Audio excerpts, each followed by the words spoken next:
Pogba with great skill from him to wing the Mo Salah! Raheem Sterling! What a finish! What pure class from the Englishman! Premier Talk, the English Premier League podcast for the fans. Hello and welcome back to the Premier Talk podcast. I'm one of your two hosts, Andrew Mello, and alongside with me as always is Daniel Barbudo. This is episode 3 of season 2.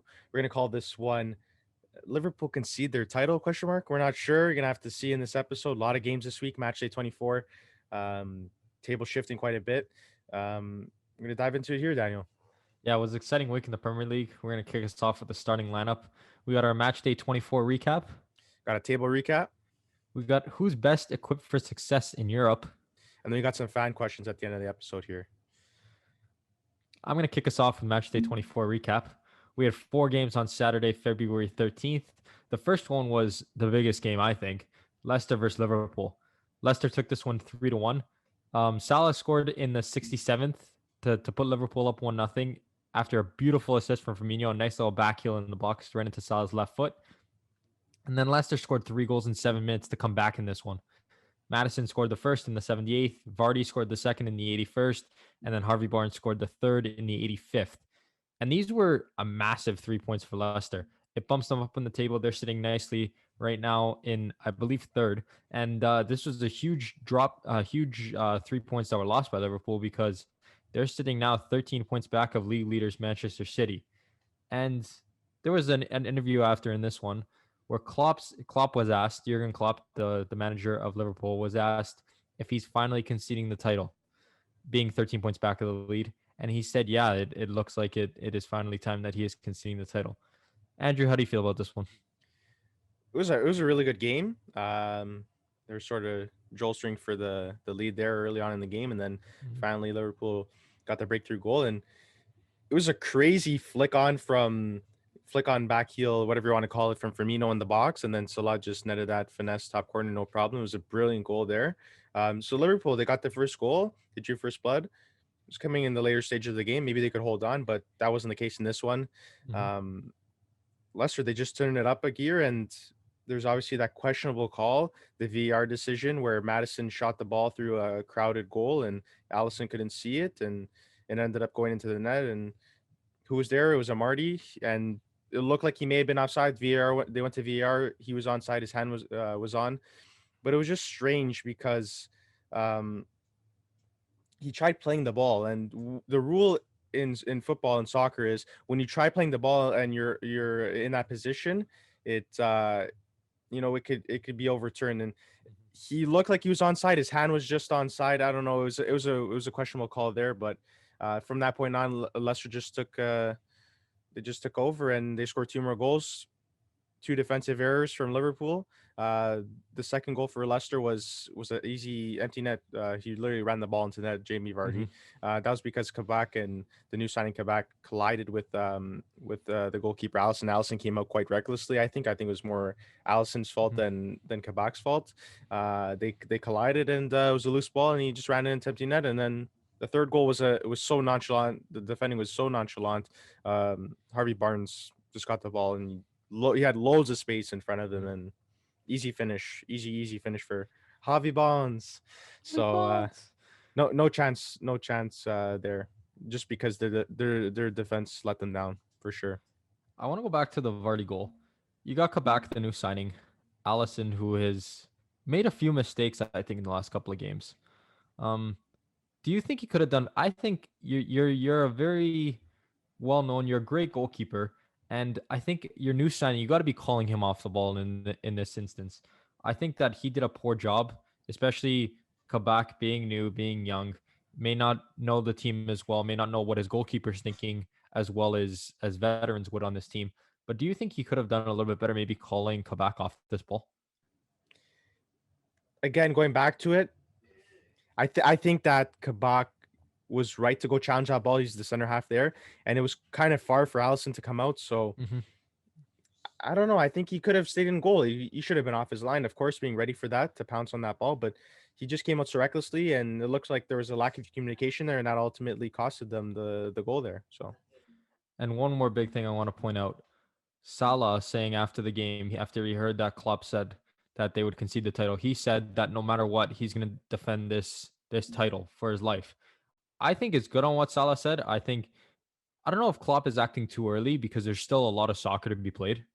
But at the same time, being 13 points back of City, seeing the form that City's in, do you think Klopp acted too recklessly in saying this, or do you think Salah's correct? Maybe his manager should have come out and said he's going to defend this title no matter what. I don't know. I think you should never admit defeat because that shows weakness in the locker room. That shows weakness in the team, a lack of belief. He's looking at it realistically, and yes, realistically, it looks like Man City they've taken the reins and they're going to win the Premier League. But it's too early to call it. We're in a COVID-19 era. We don't know what's going to happen. We don't know if players are going to Mhm. be out. We don't know if form's going to drop suddenly. We've seen Tottenham drop in form. They're in first place. What happened? Now they're sitting in eighth place, which is nobody expected that after the form that they were in. So things could change so quickly this year. We've seen it, especially with the players could go out any day, like I said already, and I don't know. It's kind of weird for Klopp to come out and say that, and then his leading player comes out and says, "No, we still believe." So there's a difference in opinions there for sure. Mhm. Do you want to move on to the next game? We got Crystal Palace Burnley. Yeah, I got Crystal Palace and Burnley. Crystal Palace, I don't expect much from them anymore. They lost this one 3-0 against Burnley. Burnley haven't been that convincing, and they still managed to beat Crystal Palace 3-0. Mm-hmm. Johan Goodmanson scored in the fifth. Jay Rodriguez, the former Southampton man, scored in the 10th. Matt Lowen scored in the 47th, and from there on, it was done 3-0. Three goals, halfway through the game. It's pretty impressive from Burnley, but it was huge point. It was huge points for them, and it bumps them up from 17th place in the table, nearing that relegation to 15. So they're much more comfortable Mm-hmm. now following that win against Crystal Palace. I know last week we discussed, is Crystal Palace a good team? Do they come out sometimes against better teams and win? Are they disappointing against poor teams? Another disappointing loss for Crystal Palace, I think, against a team that was sitting just above relegation. I'm a Crystal Palace fan. I'm not liking what I'm seeing at all right now. I I'm thought you sorry, were a I'm Man not. United I'm fan. not. No, I'm saying if I am a Crystal Palace fan, I'm not liking what I'm seeing right now. Um, but because like losing to Burnley, like I think you expect more from this team, but at the same time, like we said last week, it's like, is this team very good? Not. I don't Not think that really. No. they're too good to be honest with you. Daniel, I want to Um, segue into the next one here. Man City and Tottenham. Man City Tottenham. Big I one. like this. I like this one. It was a good game.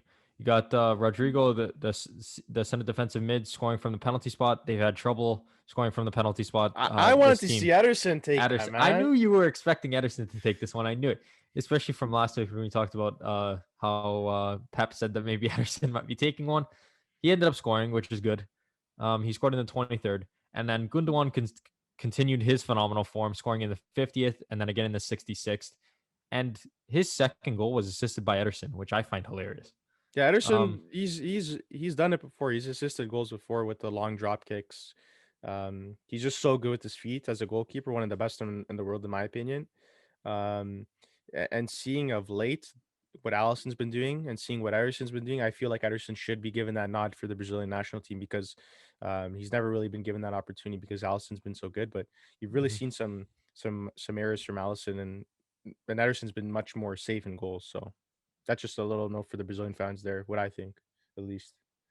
And another thing for me, I know Tottenham maybe not was not expected to win this one, especially the form of the city's in, but I think they got manhandled. Like it Oh, wasn't three even nothing's close. terrible result for them. Oh, Terrible it's result. awful, especially considering like their form hasn't been great. You know, Kane's been struggling with injuries, finally coming back. He may not be 100% yet, but this isn't good for Tottenham. It's not looking good at all.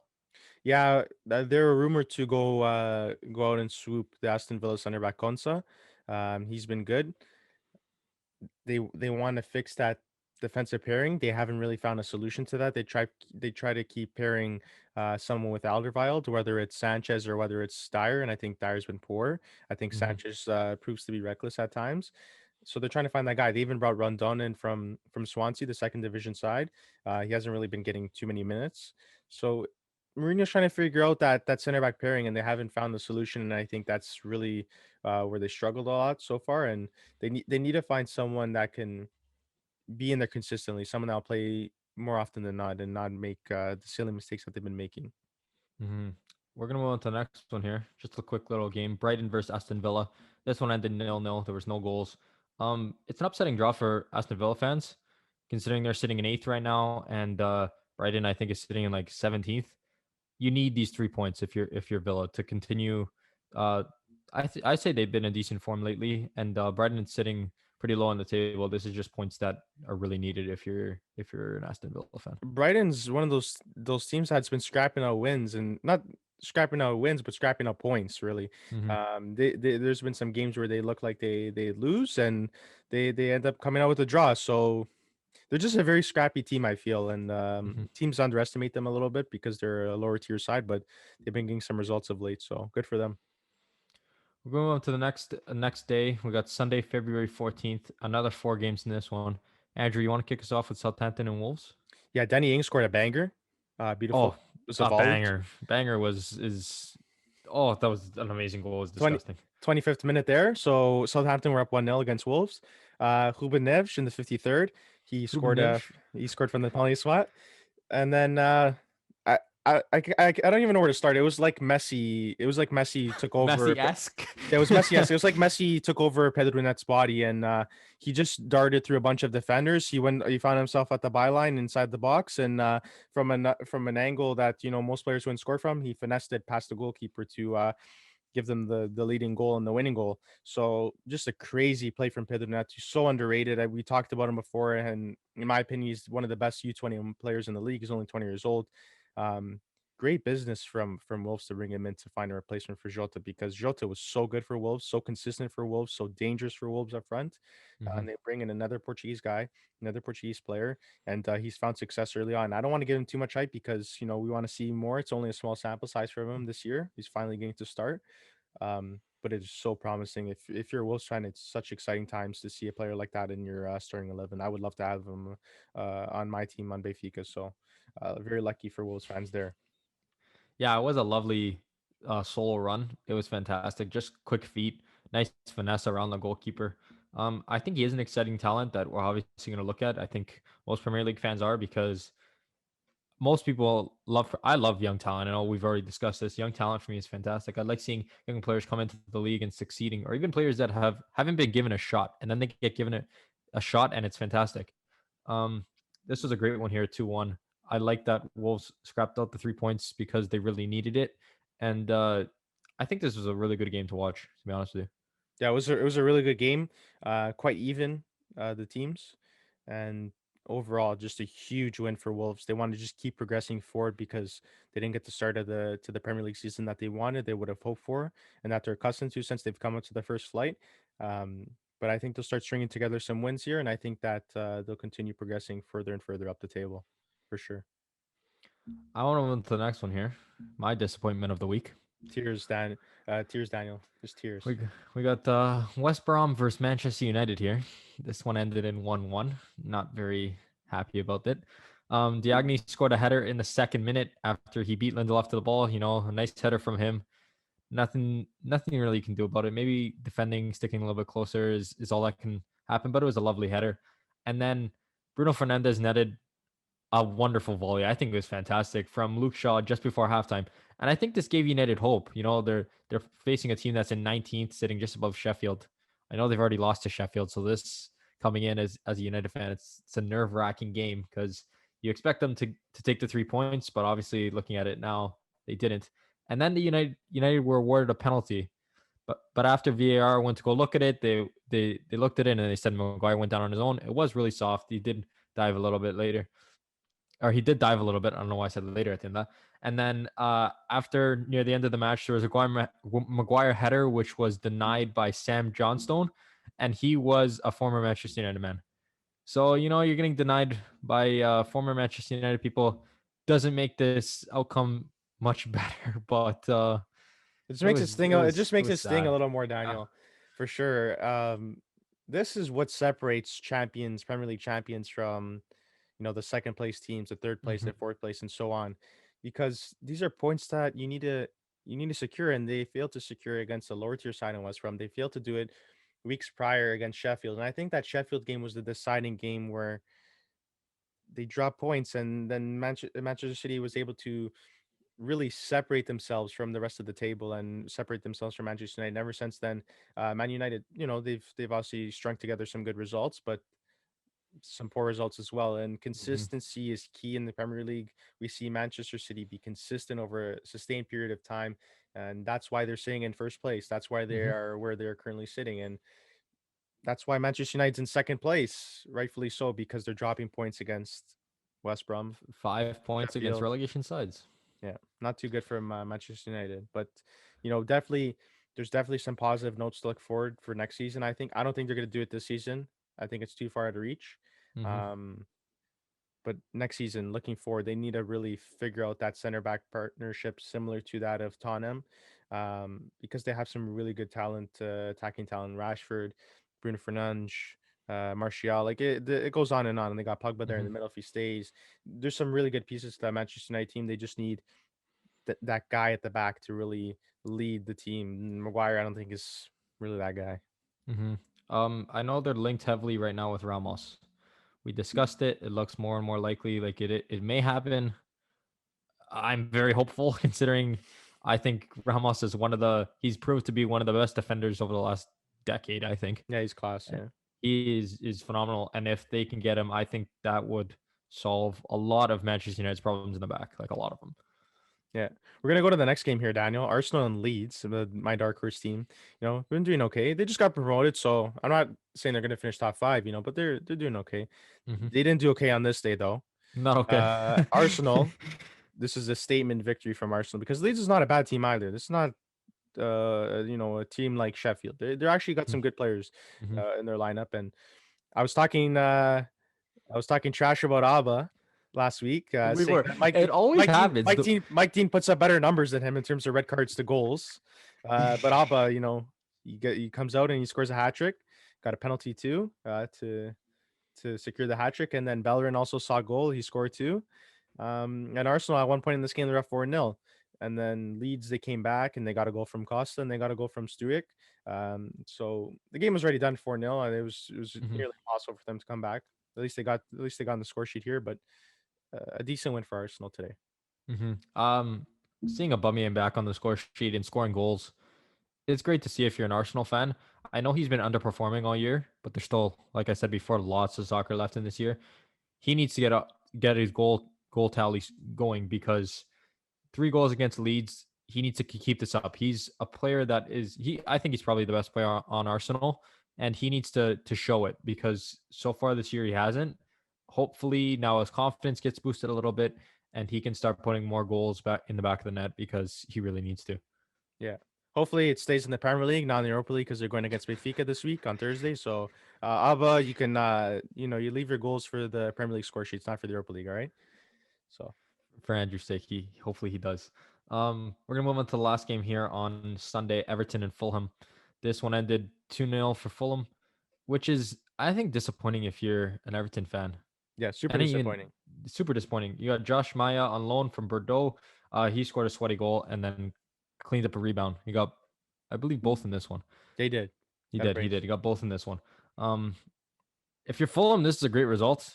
Nice 3 points. If you're Everton, this is poor. Like really poor from you.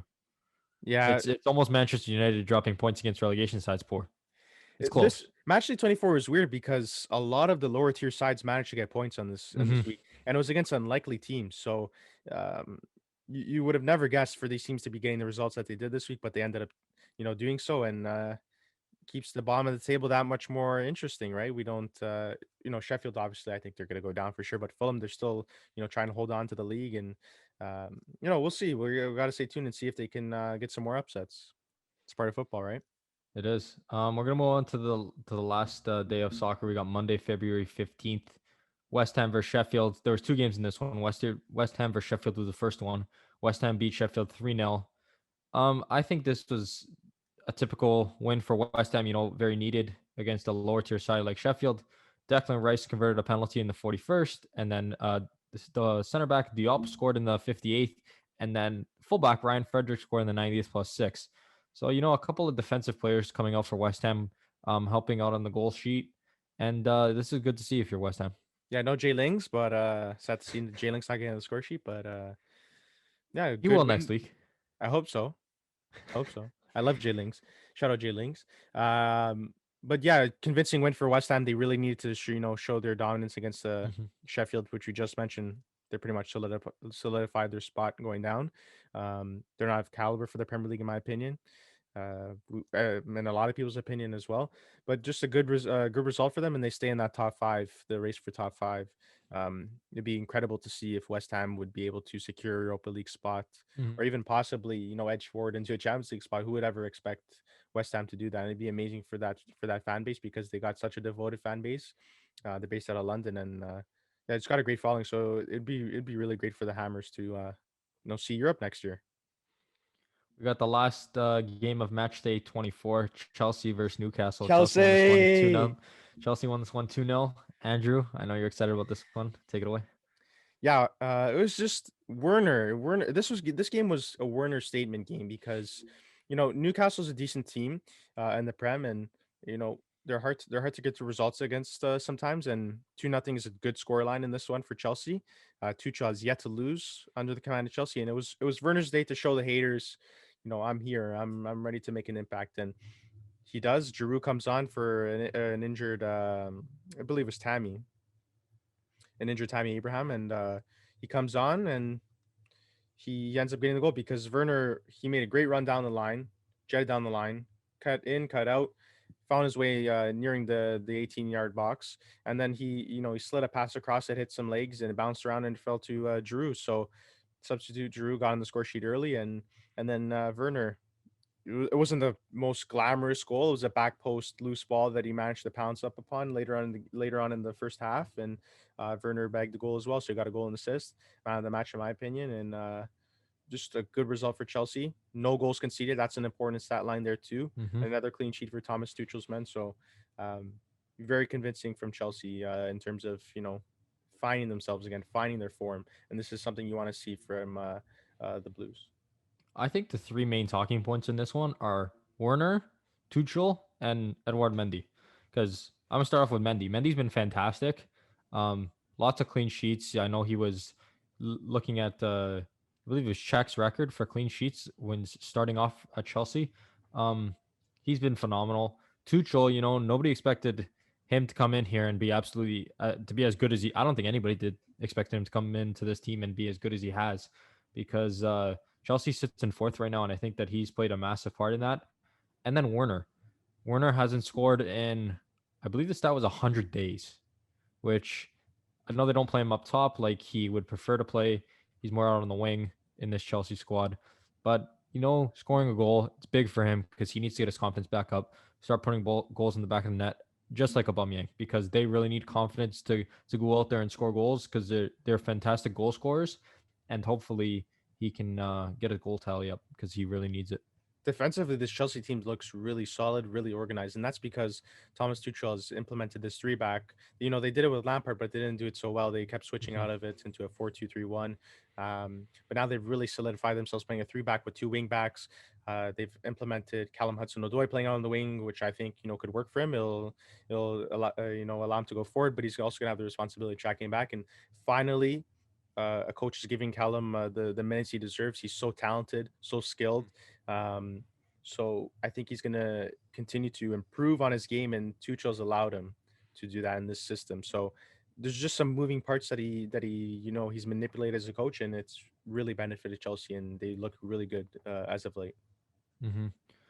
I just want to mention two quick games here. You got Burnley versus Fulham and Everton versus Man City. Those two games are both going on today, right as we speak, I think City's because tied 1-1 right City's now. tied one Foden, one, Foden got a goal.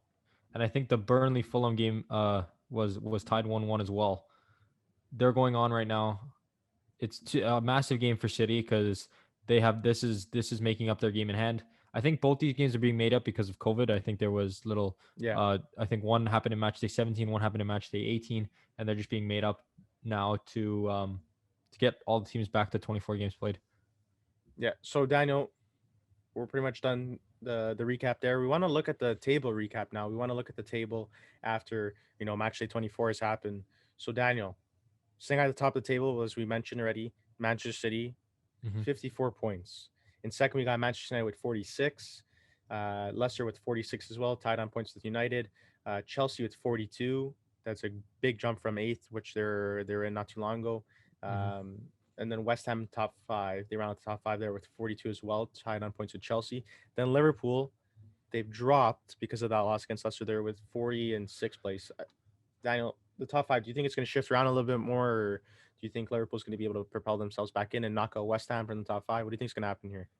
If you look at it, Liverpool's 2 points back of sitting in fourth. So I don't think I think Liverpool is going to climb the table. I don't know if they'll be able to rival City up there at the top of the table, but they have some climbing to do, and I think definitely will do it.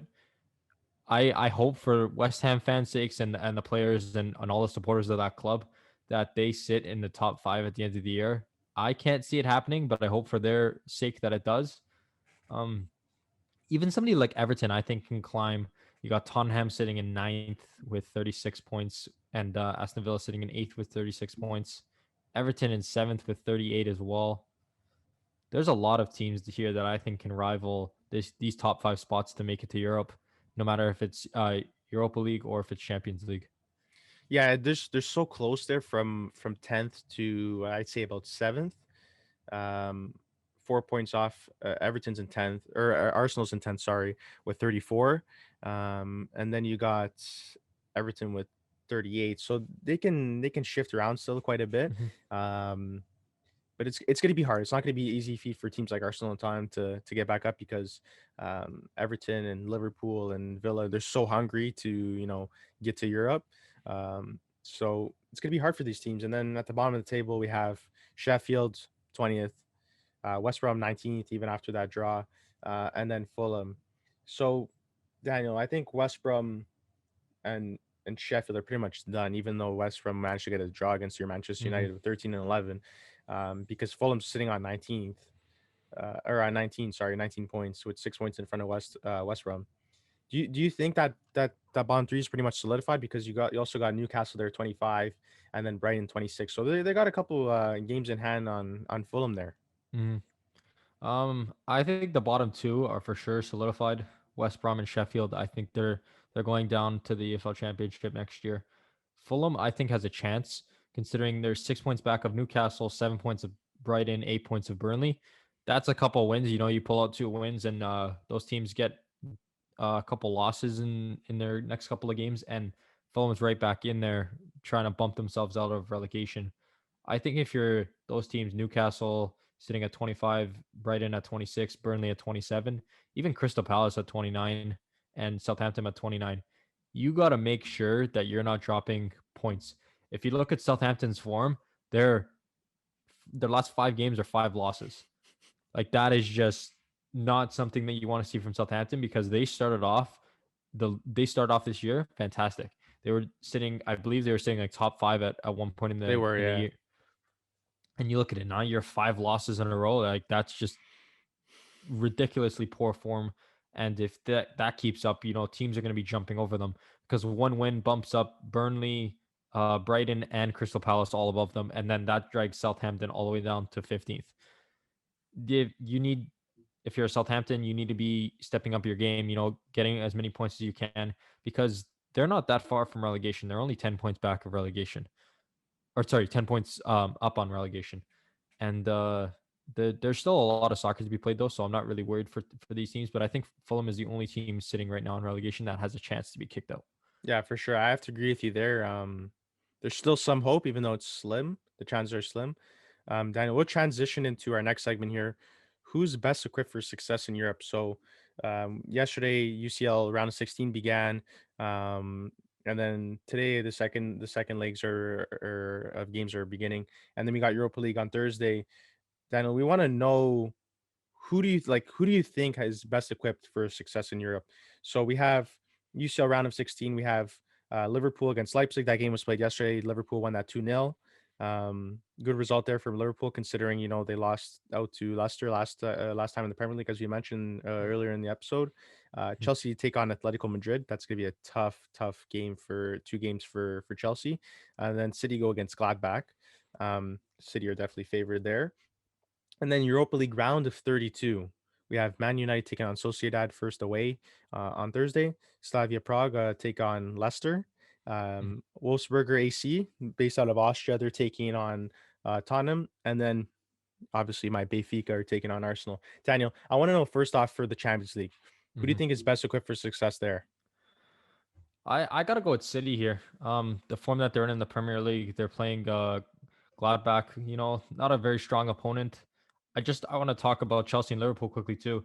Liverpool look like they played really well against Leipzig, and Leipzig got in on the last match day of the round robin. Um, I think they'll beat Leipzig, and then their next match is going to be a fantastic game.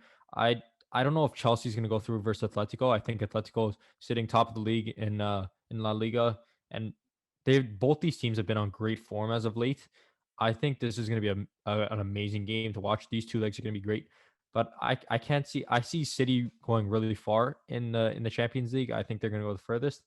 So for UCL, I got to go with City.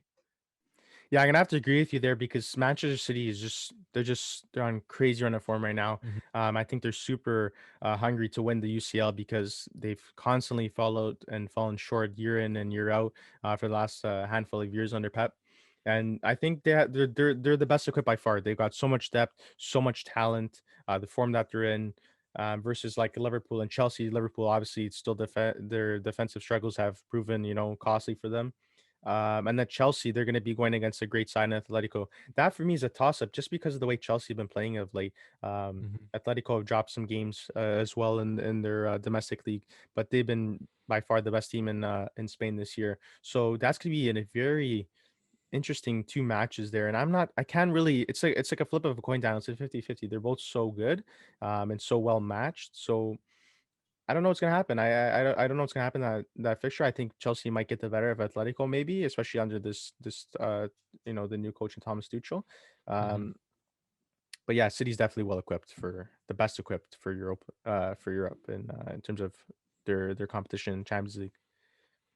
We're gonna move on to Europa League. You already discussed the games. For me personally, I know this is gonna sound like bias. I think Manchester United has the best chance if they get out of this round because this Sociedad team is not a team to be reckoned with because they've been great also in La Liga this year. Um, I didn't like this draw at first because Sociedad was on great form in La Liga when Manchester United got drawn against them. I'm like, this is not good. But now they've started to slow down in their form. United obviously haven't been great either. But United needs to get out of this round, and I think they'll do really well considering they're the only team out of all these Prem teams in Europa that started off in Champions League. I think Leicester has an easy game against Slavia, and I think Tottenham have an easy game against Wolfsburger. Um, and then Arsenal Benfica. That's going to be a great game as well. But I think Manchester United has the best, is best equipped for success in Europa League if they can get out of this round against Sociedad. Yeah, I'm gonna have to agree with you there too, Daniel, because Tottenham they haven't been convincing in the league of late, and also in Europa League they lost against Antwerp Hmm. in the group stage. So I don't know, but I think Tottenham could do some damage too. I think Tottenham has a better chance than Arsenal. Leicester, I think we're sleeping on Leicester a bit too because they Hmm. they finally, this is their second time around in the Europa League. Um, they've kind of really established themselves in the tournament this year. So I think they could do some real damage. They got a great team there. They could even upset Manchester United too if they were to be drawn later on in the tournament. I give Leicester the second best chance out of the four teams. Because I think Leicester they want to prove something in Hmm. Europe too because they're underrated in the league and they're underrated in terms of abroad in Europe. But I think I'm gonna have to agree with you. Man United definitely wants to win something this year. They've fallen short in the Premier League. They're going to Hmm. want to not fall short because they already crashed out of the Champions League, as we know. Leipzig Hmm. coming second place in their group, um, and yeah, they want to get some silverware this year because they've been playing well for the most part. Obviously some bad results as we mentioned, but they really want to win something this year, and I think they can in the Europa League. But my Benfica, they're no team to be messed with here. They got some good players, and I want to see my Benfica do well, and I want to see them eliminate Arsenal because Benfica, like Arsenal, have been underperforming in the league. We're sitting in fourth place. It's Hmm. terrible. I've never experienced this in my lifetime because Benfica is a top tier club, the best in Portugal, most titles, the best history. Okay, Um, okay, we get it. We get it. They're great. but I just want to see my Benfica win, man, against Arsenal. I'd love to see it. Pox Arsenal. I don't know if they're gonna be able to do it against my Benfica, man. I don't know. It's Hmm. gonna be a good one. It's gonna be a good one though. It's gonna be a good game. We're gonna move on here to our last segment. One of my favorites, I think. We got fan questions. For those of you who don't know, we ask on our Instagram at Premier Talk Podcast. We ask, we set up a little poll and just give us some questions that we're gonna discuss in during the podcast. Our first one comes from Matthew Silva, a fan of the podcast. He says, out of all U23 Prem players, who will have the biggest impact in international tournaments? Andrew, kick us off. Bro, Ruben Dias, no question, man. I got Portuguese bias, man, because I'm Portuguese. But at the end of the day, if you watch Premier League soccer, you'll know how talented this guy is. You know how much of a leader he is. You know how much of an anchor he is at the back for Manchester City. Mhm. He's held that back line together because they spent millions and hundreds of millions of dollars on center backs and fullbacks, and they haven't found the solution. And finally they bring in Ruben Dias, and he's had an immediate impact. He's come into the team, started almost every game, and he's been a serious threat there at the back for them in terms of being able to stop offensive players from nabbing goals. So Mhm. it has to be Ruben Dias. She's going to have to be an integral part of that Portuguese national team going into the 2020 Euro or 2021 Euro Cup, whatever you want to call it. Hopefully it ends up happening this summer. I'd love to see it. Mhm. So he's going to have to really step up his role in that national team because Pep's getting older. He's like 36, 37. So Mhm. he's going to really have to step up and lead that back line and be, that guy for them. I'm gonna have to go with two English lads here. I got Marcus Rashford up top, and right below him, I got Phil Foden. I think both of these young talents are going to come up big for their international side. Being England, I think they're going to get playing time. I'm looking at that's one of the major things with this question. Oh, Who's going Rashford to for have a sure. No doubt. who's going Rashford to for have a sure. lot of playing time? Because Rashford, I think he's a phenomenal talent for England. They already got Harry Kane up top. He can play out on the wing. He can play up top with Kane. I think he's going to get the most playing time out of most of the U23 Prem players. But I think Foden too, up and coming this year, has been absolutely fantastic. I think he's going to get a lot of playing time as well, and I think he'll be great for England. Yeah, Rashford for sure. That's a great pick, Daniel, because it feels like Marcus Rashford has been like under 23 his whole life. Like I feel like this guy's like he's been like 19 like his entire career. But Yep. anyways, like he's so good. He's so talented up front, and he's so versatile too because like you said, he could play out on the wing, he can play as a striker. Hmm. So um no, England looking forward at this tournament. They can do some serious damage. Because the likes of front three and Sterling, Harry Kane, and Raheem or Marcus Rashford would be unmatched. That'd be a Hmm. crazy front three to have. Yeah. Obviously one of the best in the tournament. So if you're able to figure out defensively, because I think England too has had some problems defensively, if they're able to solidify that that back line and play as a unit, then they could do some serious damage because they got loads of young talent. So thank you, Matthew, for the question. We're gonna move on to the next. The next two questions here come from Anthony Filicetti. The first one is: are Chelsea now a top four contender now with Tuchel in charge? 100%. Andrew, what do you Hundred think? percent. Um, he hasn't lost a game in charge of Chelsea yet, and he's really turned this team around so quickly. And not only that the team's playing great, it's that the teams around them aren't playing so great.